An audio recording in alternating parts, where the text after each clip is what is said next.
বহুতে হয়তো আজি প্ৰশ্ন কৰিব, মুখ্যমন্ত্ৰী এটা কথা ক'ব, দিলীপ শইকীয়াই এটা কথা ক'ব। মুখ্যমন্ত্ৰী আৰু দিলীপ শইকীয়াৰ মাজত ধুনীয়াকৈ মিল চলি আছে, আপোনালোক কোনো চিন্তা নকৰিব, কাৰো প্ৰশ্ন কৰিব দৰকাৰ নাই। সুন্দৰভাৱে আমি তেখেতে চৰকাৰ চলাই আছে আৰু আমি দল চলাই আছোঁ। তেখেতে আমাৰ লগত, আমি তেখেতৰ লগত ৰাম লক্ষ্মণ হিচাপে, মই ৰাম লক্ষ্মণ শব্দটো জানি বুজি কৈছোঁ, ৰাম লক্ষ্মণ হিচাপে আছোঁ আমি।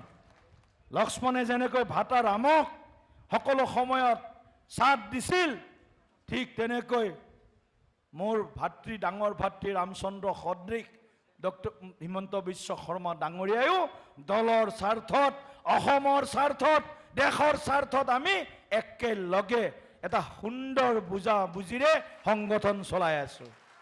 গতিকে ক'ৰবাত কেতিয়াবা কোনোবাই মছলা বিচাৰি থাকে, এইটো মছলা বেছি বিক্ৰী হ'ব নেকি, সেইটো মছলা বেছি বিক্ৰী হ'ব নেকি, এইটো মছলা লগাই দিলে TRP বেছি পাব নেকি, যোনে যিমান TRP লৈ থাকক, কিন্তু আমাৰ বুজাবুজিৰ কেতিয়াও অভাৱ নহয়।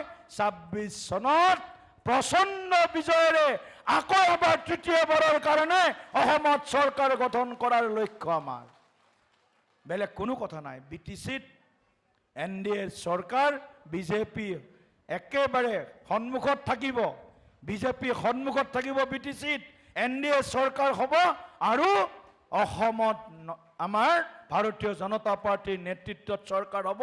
আৰু এই কথাটো ৰাইজেতো সকলোৱে জানে কোনে কেনেকৈ ধৰণে কাম কৰি আছে। গতিকে আজি মই মুকলিভাৱে কিছু কথা নক'লেও আকাৰে ইংগিতে আপোনালোকে চাগে বুজিয়ে পাইছে মুখ্যমন্ত্ৰী কোন হ'ব পাৰে, হয়নে নহয়? গতিকে কিছুমানে আকৌ একেবাৰে এইকেইদিন একেবাৰে জিভাৰ পানী পৰি আছে, মুখ্যমন্ত্ৰী হ'ব বেলেগ, মুখ্যমন্ত্ৰী হ'ব বেলেগ, জিভাৰ পানী পৰিয়ে গ'ল। কাৰণ বজাৰতে কেঁচা আম ওলাইছে নে অকণমান, কেঁচা আম খাবলৈ অলপ, হয়নে নহয়? আগৰ কেঁচা আমটো দেখিলে অলপ জিভাৰ পানী ওলায়। যে কেঁচা আম, সেইটো আম নপকে, সেইটো আম কেঁচাতেই পচি যাব। মই কথাটো কৈ থৈ দিলোঁ, এই আম কেঁচাতেই পকি যাব, পচি যাব। গতিকে আপোনালোকে চিন্তা নকৰিব, তৃতীয়টো কাৰ্যকাল ভাৰতীয় জনতা পাৰ্টিৰ নেতৃত্বত, অসমত বিজেপিৰ নেতৃত্বত চৰকাৰ হ'ব লাগিব।